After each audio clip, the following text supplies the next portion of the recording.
On the 1st of April, Pitt was driving wearily along the dirt road leading to his and his wife Patricia's family cottage. He had driven 3 hours from his last job and the cabin was on his way back home. Patty was supposed to meet him there. He left later than expected and observed that it was already dark at his new job. As a traveling college professor, his absence from home was prolonged, and he was therefore anticipating this weekend. His wife was free from her demanding nursing job and was scheduled to arrive yesterday to stock the cottage with food and drink. She was a young woman with auburn brown eyes and a thin but her physically fit body, clad in her nurse's robe, attracted the attention of numerous men. Pitt met Patty 7 years ago at his brother Tom's college graduation. She had recently enrolled in the nursing program and attended her friend Marcia's graduation, who was also graduating. Tom was dating Marcia, so when the two couples went out for dinner, Pitt and Patty immediately hit it off. She had very little sexual experience. Pitt was gratified to offer hers some 10 months later. They subsequently entered into matrimony, Pitt being attracted to Patty's magnetic personality, which was characterized by sociability and a lack of reticence towards strangers. Recently, they have begun discussing the prospect of starting a family and relocating from their rented apartment. Here they are, he smiled, turning off the dirt road towards a small lake. He was surprised to find her car not there. He considered calling. However, the cell phone signal in the mountains was insufficient. After parking the car, he proceeded to carry his small bag to the door, which was locked. Nevertheless, he was aware of the location of the key.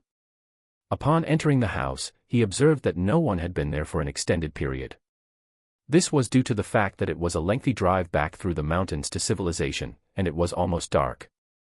Consequently, he decided to sit and wait. He considered the possibility that he might have received her arrival. He realized that the time was incorrect. April 1st dawned on him. They had a tradition of teasing each other on this day every year. Perhaps she would arrive later or wait until tomorrow morning. He considered leaving, but decided to wait a little longer. Upon examining the house, he found no food or drink. This angered him, and he decided to leave. As he departed the house, he saw headlights driving along. He deduced that the vehicle was his wife's, but upon her arrival, he discerned that it was a blonde woman in a red sports car. Had she interpreted the prank as more than a jest? He murmured to himself, not addressing anyone. The compact car came to a stop at the entrance, and the window rolled down. "Are you Pitt?" the young woman inquired. "I know it's an April Fool's joke," he replied. "I'll play along." "Yes, I'm Pitt," she confirmed, alighting from the vehicle. She then assumed a pose. "I am not exaggerating when I say that I was employed to deliver this item and await its reading." She then handed him an envelope, which she had sealed. She did not say, "I am being served." He thought that this was still a joke.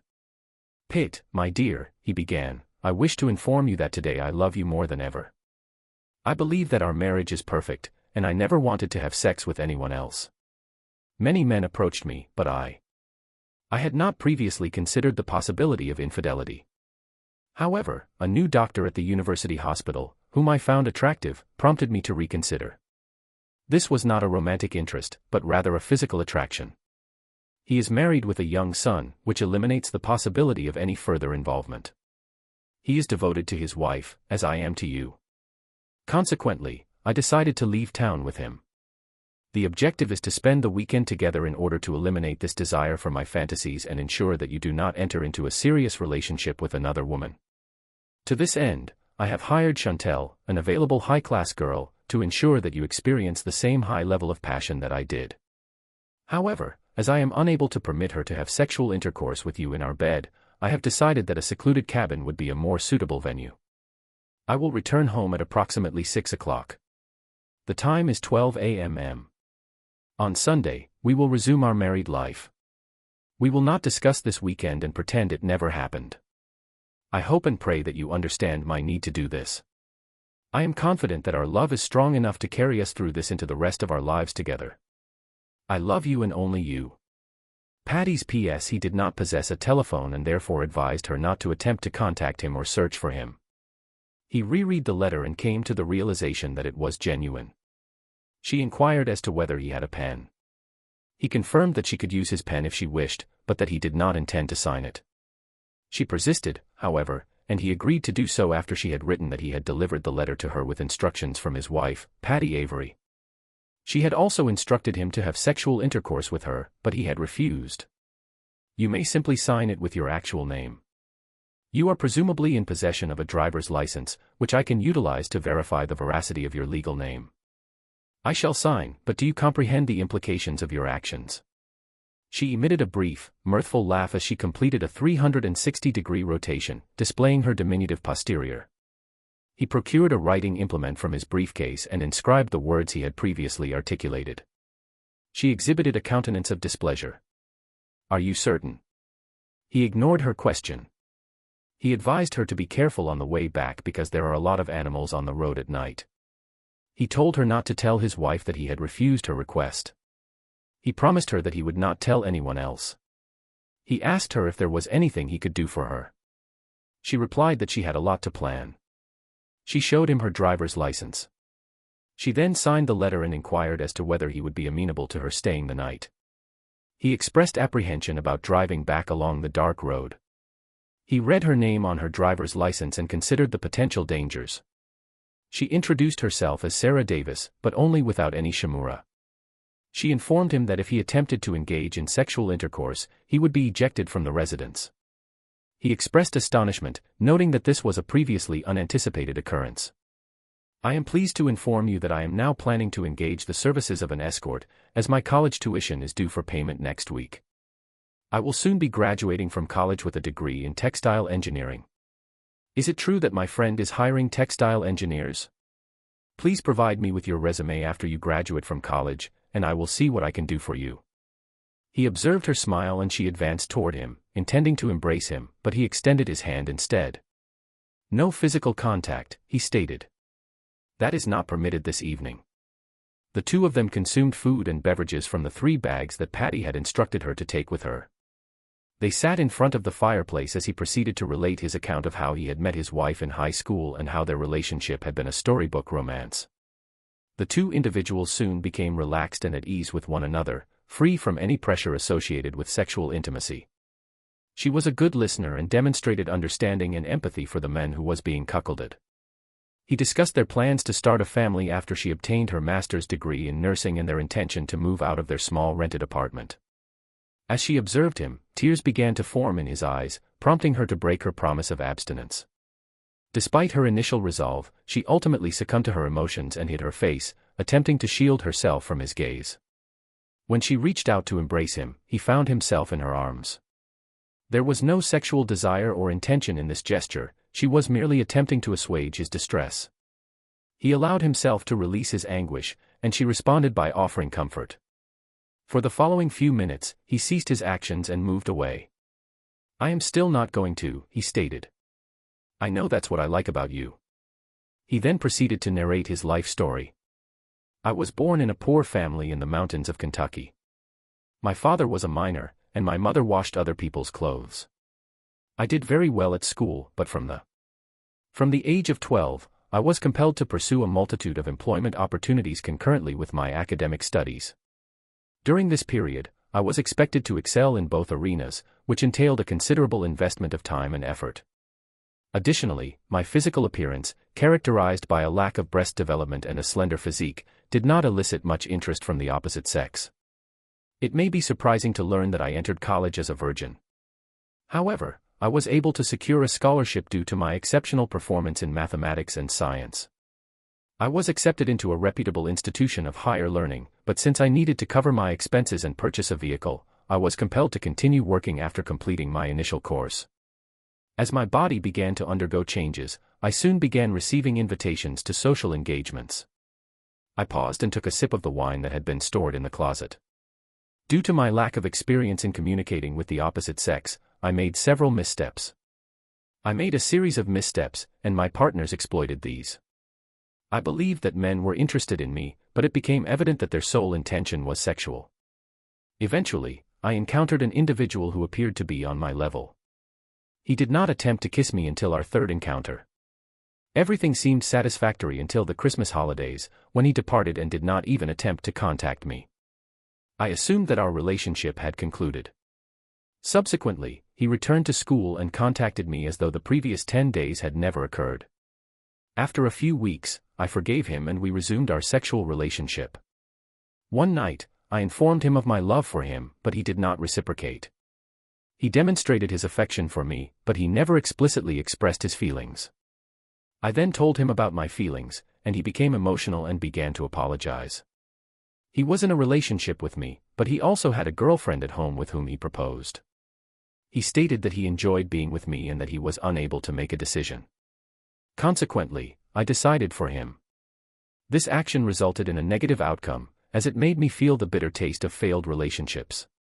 In order to obtain financial resources, I considered the possibility of engaging in escort services. Initially, I was not inclined to provide sexual services, but the remuneration was insufficient. Consequently, I began offering manual stimulation. The remuneration offered was inadequate to permit me to engage in sexual services with clients. However, your wife offered me $3, which was a significant increase. She informed me that she was willing to spend the weekend with me, provided that I was as adept at sexual intercourse as she had claimed.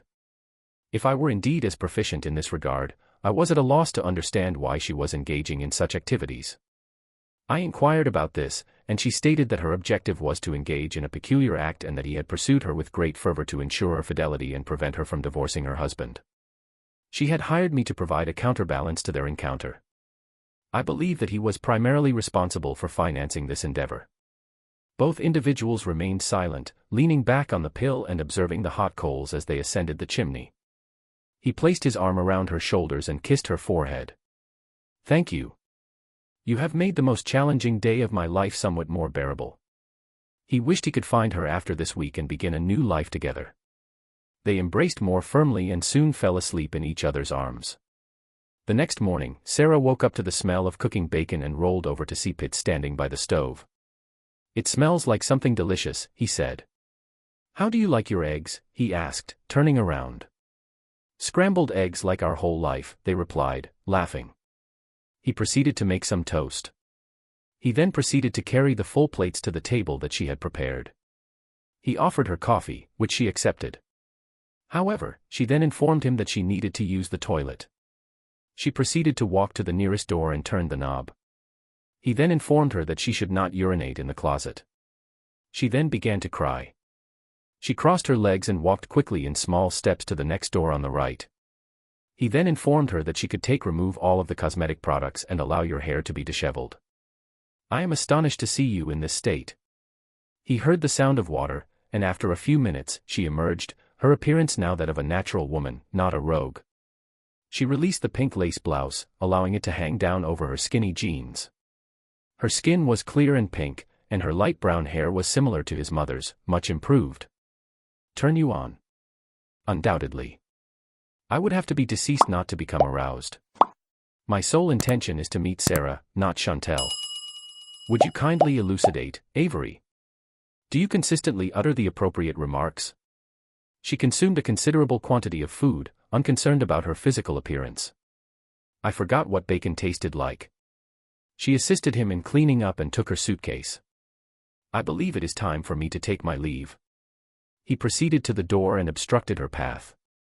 "I was contemplating whether my wife had arranged for you to stay with me for the entire weekend. I had hoped to spend the entire weekend with you, but you have made it clear that you are unwilling to engage in sexual intercourse. I am therefore forced to reconsider my options. I am unable to return to my wife's side until I have had the opportunity to become better acquainted with you. However, I am unable to accept your proposal of remaining celibate. I am therefore forced to conclude that our relationship will not progress beyond this point. I would be grateful for the opportunity to discuss our future. I believe there are some cards and board games in the closet outside the bedroom that we can play. We can go for a walk and even swim, but I did not bring a swimsuit with me." She smiled and said, "We can't have sex. Watching and fooling around isn't that bad, especially since I'm planning on divorcing her as soon as we get back." "I agree. Mr. Avery, please call me Pitt. Where did you get that name?" "At the time of my birth, my face was wrinkled like that of a pit bull dog, which my parents found amusing. Consequently, they may have considered naming me Pug, which would have been an unfortunate choice. However, your face looks really good right now. She teased, "Who's talking?" However, she augmented the funds from her personal account to ensure the provision of a reputable and hygienic escort. Securing an escort who had not engaged in sexual intercourse was an additional advantage. She was keen to avoid the potential risks associated with contracting a sexually transmitted disease. The lover she was scheduled to meet that weekend was expected to collect her at approximately 6 p.m. At 6 p.m., Pitt sent a message to his lover, confirming his intention to arrive at the cottage shortly before nightfall. Chantal, for her part, confirmed that she would arrive just after nightfall. Initially reluctant to risk losing the love of her life, Pitt, but Dr. Evan Peters convinced her that if the escort was expensive, he would even the score and accept her. She had planned for it to be just one weekend, so that they could continue with their plans of buying a house and having children. Her parents loved Pitt like their own son. Furthermore, his parents treated her in the same manner. Everything was optimal until she began itching when Dr. Evan Peters arrived. She resisted him until he cornered her in a storage room and kissed her. They kissed for an extended period, and when he departed, he whispered, "Now you are mine." Evan arrived on time and was dressed casually. She did not want him to enter the house, but he circumvented her and began to walk around the apartment. He was not as physically imposing as she had anticipated, and she perceived him to be somewhat diminutive. "Dr. Peters, we need to go." "I don't want any, I'm sure the neighbors will be pleased to see us here no longer." "You're eager to get me into bed, aren't you?" he said, grinning. "In fact, I've been aroused since this morning and I need to take care of this before we get there as well." "Now, you can call me Dr. Evan." "I don't think so. I want to leave now." "Patty, Patty, Patty. I gave you a lot of money to keep your cuckolded, weakling husband busy so you can at least do what I ask." She realized that she now had an obligation and felt excited at being told to do such a vile thing. "Okay," she said, reaching for him. In response to the criticism leveled at his husband, the husband in question asserted his strength and resilience. He warned that any further disparaging remarks would result in the dissolution of their weekend retreat. He then proceeded to launch a verbal assault on his spouse, prompting the wife to interject and request that he refrain from such behavior. She further elaborated on her expectations for the duration of their time together, emphasizing the importance of mutual respect and understanding. In a subsequent instance, the wife observed her husband undressing. She initiated a dialogue, inquiring about his intentions. She then proceeded to observe his actions, noting his physical attributes and perceived sexual appeal. He had well-defined biceps, but in the areas that mattered, he was average or below average. Having stripped naked, he lay on his back on the bed, putting his hands behind his neck. Everything was not as she had imagined. It was not supposed to be romantic, with roses, gentle caresses, a massage, and a lot of foreplay. Instead, he satisfied her needs. His eyes were closed as he began to humiliate her. "I bet your husband can't turn you on," he said. He proceeded to engage in a similar act, and she was forced to consider that she had been in possession of this body for a mere 3 days and 2 nights. Upon completion, he exited the room and proceeded to the bathroom, where he closed the door behind him. She then returned to the bedroom and observed him in a state of undress on the marital bed. "We're finished," he stated. "I told you not to say anything about Pitt." She immediately responded, "I'm leaving," and proceeded to retrieve her clothes. "The room," Evan said, quickly getting dressed. He was aware that he should not have proceeded too far before he had taken her to the resort. However, he was confident that he still held her affection and could win her back. Patty stood with tears in her eyes and looked out the kitchen window over the sink. She reflected on her devoted husband in bed with a beautiful woman, engaging in a sexual act they had never previously attempted. It was getting dark. She came to understand that it was no longer feasible to proceed to the cottage and put an end to the situation. Her thoughts were interrupted by the sound of Evan's footsteps behind her. "Patty, I'm so sorry this has happened. I thought you wanted me to be more assertive, and I promise never to mention him again. Please let's start over and make this the best weekend of each of our lives." She felt his fingers massaging her shoulders. She leaned into him once more, stating, "I do not desire you to be bossy, I merely wish to experience love with another man." His hands then moved from her shoulders to her breasts, which she found surprising. She contemplated asking him to leave, but she realized that she had gone too far. She decided that she would wait until they arrived at the resort, where they would discuss the situation further. "You must be joking." "How many men have seen you naked?" she said, pulling on her jeans. "I told you that Chantel is gone and only Sarah remains." She then burst into tears and ran out of the house. She ran back to the point where she had run 30 meters previously. He then placed his hand on her shoulder. "Sarah, please stop. I'm sorry. I shouldn't have laughed and said that. I see that you are no longer Chantel. I enjoyed meeting Sarah and want to get to know her better. I am interested in getting to know her better, but I must ask you now, have any men ever paid you for sexual services?" "I did not lie, you were supposed to be my final escort. Even then, I planned to drink a considerable amount of wine first. That was until I met you. As I said, I have not had the opportunity to interact with many men I would consider to be nice guys. Perhaps we can start over. Good morning. My name is Pitt. It is a pleasure to meet you. I am Sarah. Would you like to take a walk around this beautiful lake?" They both expressed a fondness for Elton John and CCR. Additionally, they both enjoyed cooking and particularly favored Mexican cuisine. Upon their return, they were both visibly flushed and perspiring. Sarah inquired as to whether he would like to go swimming in his underwear. He responded affirmatively and proceeded to disrobe. He did not request for her to turn around, he did so of his own volition. He patiently awaited her approach and heard her footsteps and voice. He then playfully urged her to hurry up and catch him. He turned around, removed his jeans and t-shirt, and joined her in the water. She was clad only in a minuscule pink bra and matching thong, the latter of which was partially concealed by her gluteal muscles, rendering her state of undress somewhat obscured. She then vocalized her discomfort at the frigid temperature, taking the inaugural step into the icy water. She then turned towards him, and their bodies collided as they submerged. He swiftly lifted her, but she was able to swallow some water and cough, striking him on the back. Fortunately, the depth of the water was only waist-high, and she complied with his instructions to continue coughing. He did not relax his hold on her until she smiled and pulled him in for a prolonged kiss. Their undergarments had become damp, and it appeared that they would soon become saturated. Evan whispered, "I have flowers and champagne in the trunk," as they turned onto the road leading to the resort. She heard her phone buzz, indicating that she had received a text message. She realized that she had forgotten to leave her phone at home. She looked at her phone, expecting to see Pitt's name, but saw that it was a spam call. She quickly turned off the power so that he could not find her location on the app Find Your Phone. She closed her eyes and began to imagine Pitt having sex with the beautiful Chantel. She was suddenly overcome with a sense of guilt and shame. A few tears fell from her cheeks. A song came to mind. It was too late to turn back now. Evan walked into the office, checked in, and a few minutes later stopped in front of the house. She noticed him immediately. He was standing there, looking at her. He noticed her wiping her eyes.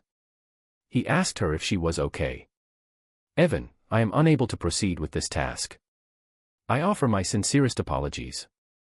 I will provide you with the item you have purchased." "Chantel," he whispered quietly, controlling his anger. He leaned back in his chair. "I understand your position, but the damage is done. He is aware that you are currently with me, so you may as well enjoy yourself. He will either engage in sexual intercourse with you or become enraged. In either case, you would be well advised to. It is recommended that you relax and devise a plan to meet him on Sunday night. It is guaranteed that you will not be forced to do anything you do not want to do. If you wish to return home tomorrow, you will be taken back. Will you accept my proposal so that you will not become angry and inform your colleagues about it? It is not desired that anyone at work inform your wife about this. I will remain tonight and decide if he was inclined to remain until Sunday, but he recognized that there were limits to what he could do. He smiled, contemplating the possibility of experiencing this woman's body in a more intimate manner. However, he was suddenly aware that an angry husband could contact his wife. He realized that it was a foolish notion, given the circumstances. After the kiss, Sarah pulled away and began laughing as she headed towards the house, beckoning him to follow her from the wet state of his undergarments. She could discern that Patty had been untruthful about his stature. She had never engaged in sexual intercourse with an individual of such considerable proportions. Now, he could appreciate the elasticity of her pink buttocks and the fullness of her breasts. She did not resemble an engineer of any kind. Intelligence and beauty are a powerful combination, but the ability to provide pleasure is a unique skill.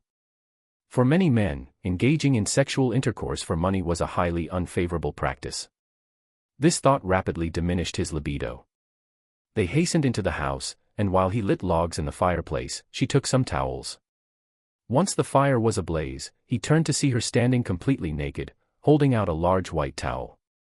"Dry me, and I'll do the same for you," he said. He trembled as he rubbed the soft fabric over her shoulders and arms. "That feels so good," she purred. "I have never felt such excitement while being with a man." He ran the towel down her smooth back to the gap between her buttocks. She was amazed at her own beauty. "You're so wet," he whispered, removing his fingers from the towel and guiding them under her. She moaned, "Oh God, Pitt," turning and looking at his face, which was dripping with saliva. She was pleased, but she did not allow men to do the same to her. When his eyes closed and his mouth leaned forward, she knew he was special. It was already dark when Patty returned from the dinner next door. She turned on the phone, expecting. I was awaiting further communication from Pitt, but saw nothing. It is evident that he did not return home immediately. He is clearly enjoying the gift, Evan said, moving up behind her and massaging her shoulders. Chantel is one of those individuals who can seduce almost anyone. Patty closed her eyes and leaned back against him. "Have you ever, with Chantel?" "No," and she told the truth. She did not engage in sexual intercourse with any of her acquaintances, according to the medical professionals who treated her. She reported that the experience was highly pleasurable for her. She did not allow her partner to reciprocate in kind or kiss her on the lips. This was the first occasion on which she consented to engage in sexual intercourse with her partner. Had I not been aware of her occupation as an escort, I would have been easily overcome with romantic feelings for her. Patty gasped. This was not what she had anticipated. It was not possible for him to fall in love with her. She felt his hands leave her shoulders and move lower, cupping and lightly caressing her soft breast. She pushed them aside and turned around. "I want to go home," she said. "Patty, are you going to leave me like this?" he asked. "The damage has already been done," he said, taking her hand and pressing it to him. "Let us simply enjoy ourselves and discuss the best way to regain control of the situation. I feel responsible and wish to assist. Come here." He pulled her closer to his strong body. "I must call him and inform him that I did not engage in sexual intercourse with you. I will forgive him because I hired an escort. He should be home tomorrow morning. I am confident that he loves me enough to understand that it was an error on his part. I am certain that he will."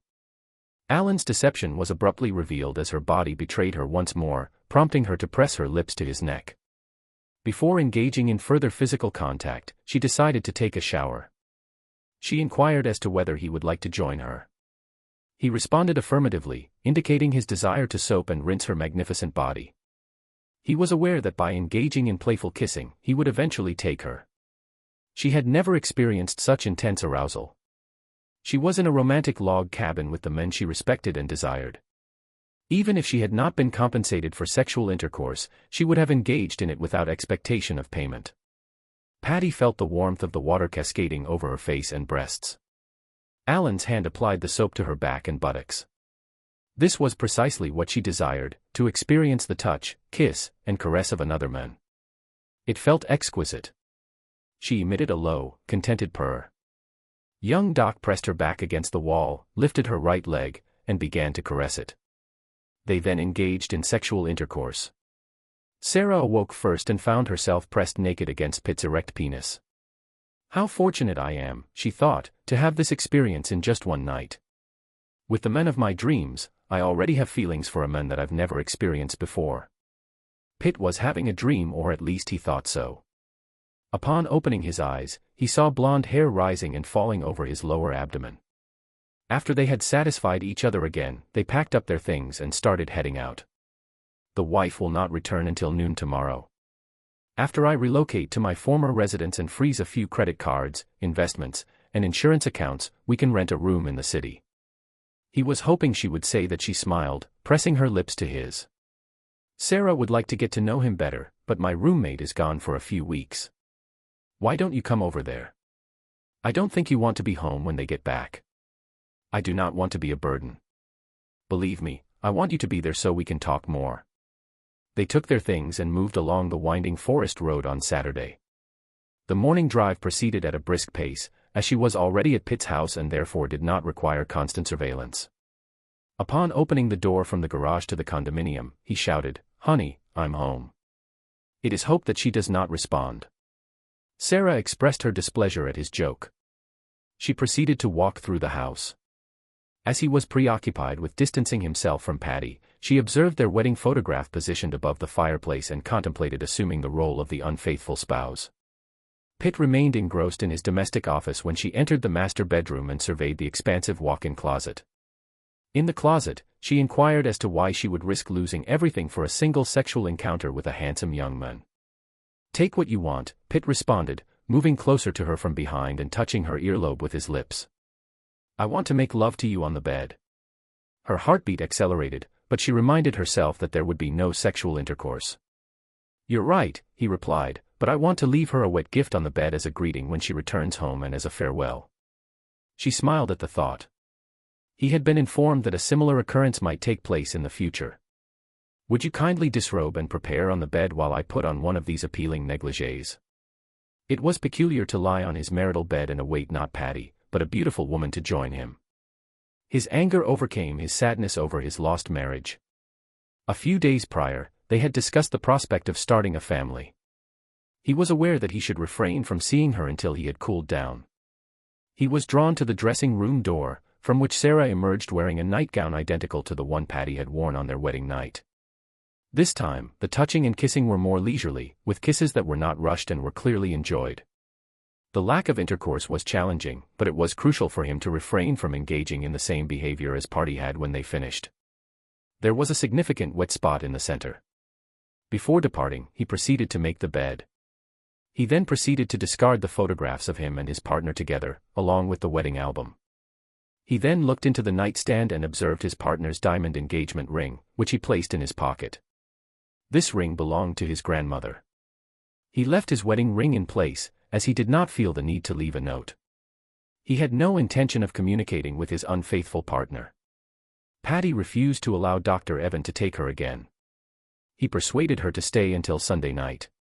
Her thoughts were mainly about marriage, and it was evident that she was not enjoying it at all and was simply fulfilling her duties.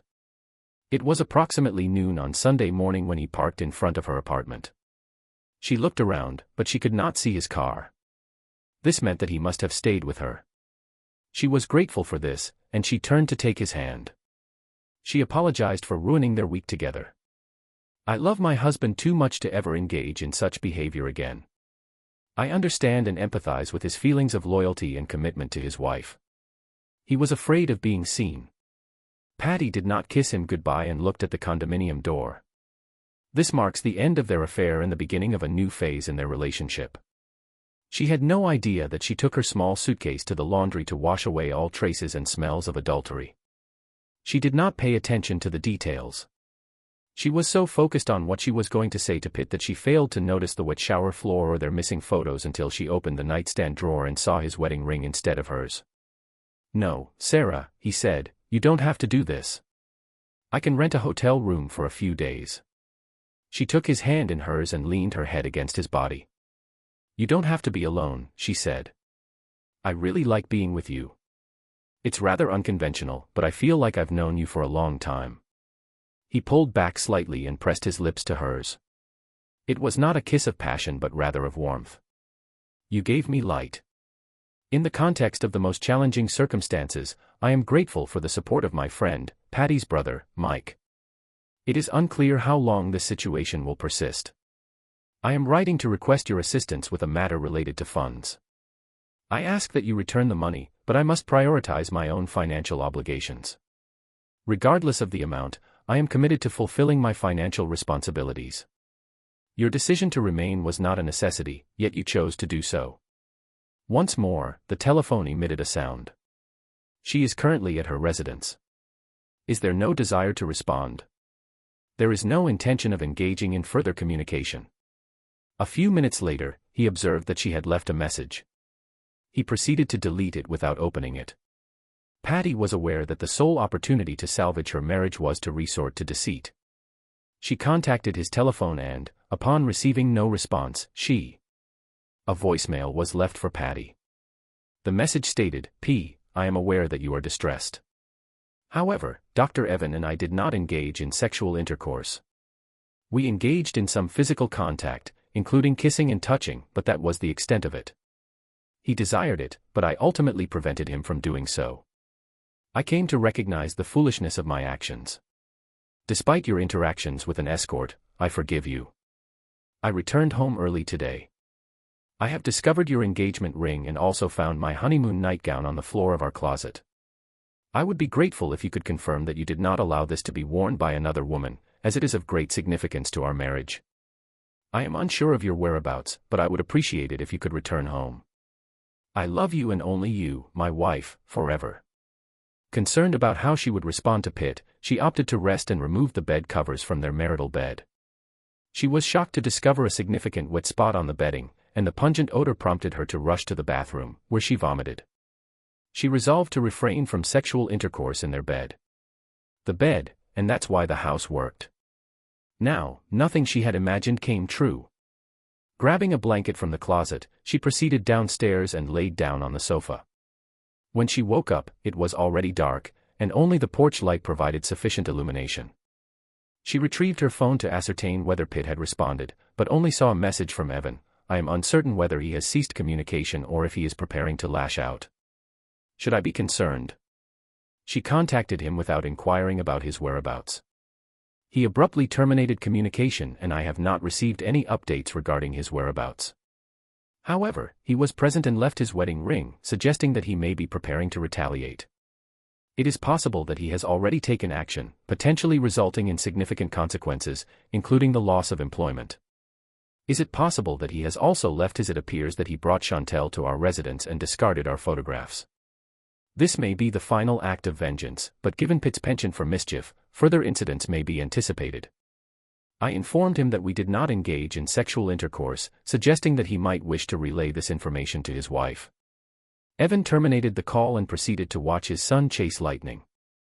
He was convinced that Patty's husband would agree to an exchange with his wife if he obtained a sexual partner. However, he was mistaken. The following day, Patty contacted Pitt's parents to inquire about his whereabouts. They were unaware of his whereabouts and questioned why she was unaware of this. She terminated the call and contacted her brother. Mike. Greetings. I hope this message finds you well. I am contacting you because I wanted to inquire about the status of our conversation. I am sorry to inform you that I have not received any communication from him. I am currently at the store and my credit card has been declined. This leads me to believe that he no longer wants to communicate with me. I sent him 2 messages, but I have not received any response. I look forward to hearing from you soon. Sincerely. Patty. Despite sending multiple text messages and leaving voicemails, she received no response. Consequently, she contacted the dean of the Pitt faculty at the university, with whom she was well acquainted. Roger, this is Patty. Have you spoken with Pitt? There was a brief pause. I am aware that he is experiencing difficulties in his personal life and requested time off. Based on his demeanor, I surmised that he was not as cheerful as he had been previously. I informed Sarah that I would take a week off to reflect and strategize. He suggested that we visit Silver's restaurant. Restaurant for a good steak.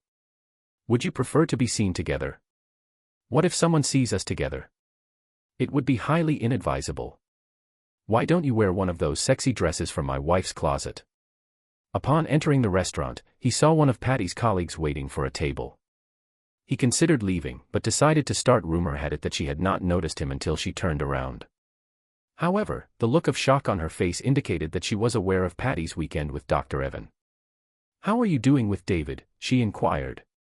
David was her husband, and the man next to her was not he. He's in Europe for a few weeks, she replied.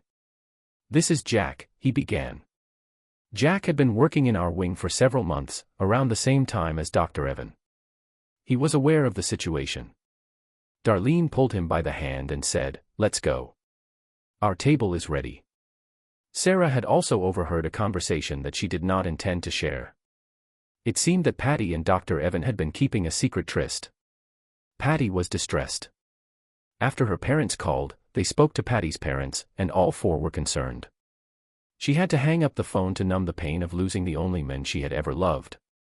An hour later, her phone rang, and she hoped it was Patty.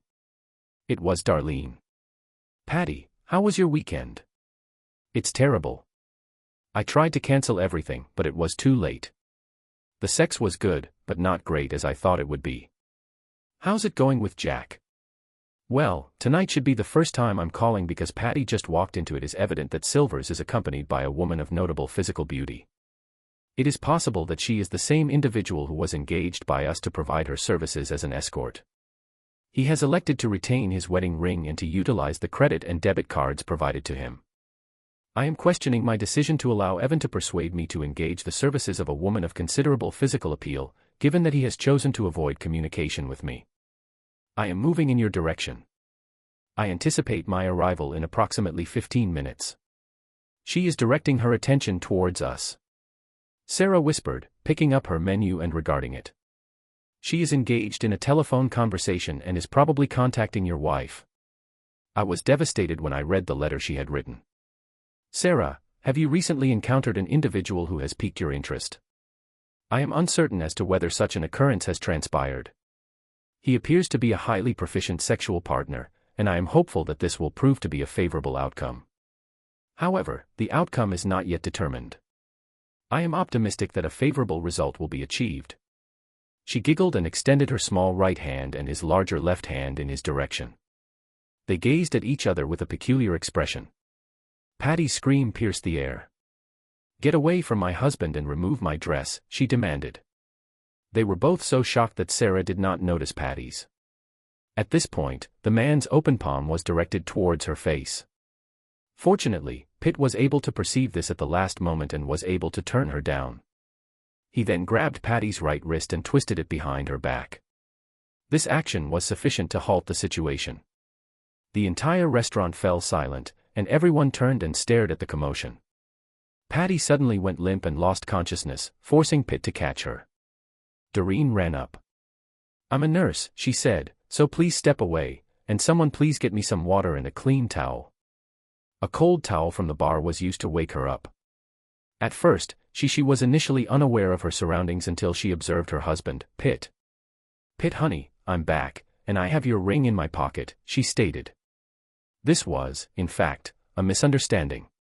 She clarified that she had not engaged in sexual intercourse with Evan, yet she was not offended that he had done so. She then directed her attention to Chantel, instructing her to sit down and drink a glass of water. She searched for Jack, but he seemed to have vanished. He then appeared.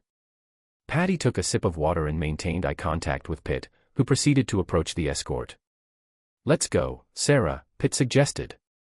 "Her name is Chantel, not Sarah, and she is a friend of Patty's." Patty picked up a glass of water and raised her hand to throw it at the beautiful woman. Pitt jumped in front of Sarah, and the partially filled glass of water hit his left upper body. Fortunately, it did not break until it hit the floor. He groaned, realizing that the blow was strong. He glanced at Patty and walked away from the broken glass, taking Sarah with him. The evening manager had a smartphone filming everything that happened. Pitt recognized him. "Sean sent me a copy. You do have my phone number, right? I wrote everything down. Do you want me to call 911? "They are here," said the administrator. "I called 911 when the woman fainted." "What happened?" I asked the pretty paramedic carrying her medical bag to Patty, who was sitting on the floor supported by Darlene. "She fainted," Darlene said. "I'm a nurse, and her pulse is very high. She needs to get her blood pressure checked, too. I think she hurt her right elbow and her head when she fell." The female paramedic proceeded to assess Patty's vital signs. Her partner relocated to the vicinity of Pitt, who was exhibiting signs of discomfort as a result of attempting to move his shoulder. The bartender was in the process of removing the glass. "I am genuinely sorry for the inadvertent impact I have caused you, my dear. I will endeavor to make amends for this unfortunate incident over the course of the weekend. However, I believe you have sustained sufficient injuries for the time being. I will allow you until tomorrow evening to collect your belongings and vacate the premises." It is imperative that you seek legal counsel, as our relationship has reached its conclusion. I advise you to proceed to the emergency room for A. Ray, the male paramedic, stated that it appeared there was a fracture in her collarbone. Darlene contacted Patty's brother, Mike, to discuss the situation with her sister, who was reluctant to go to the hospital where she was employed. They were both aware that rumors would likely spread within 10 minutes. Mike arrived, but Pitt and Sarah had already departed. What had transpired? Oh, God. Pitt had just left for the hospital with the escort I hired. I hit him with a glass.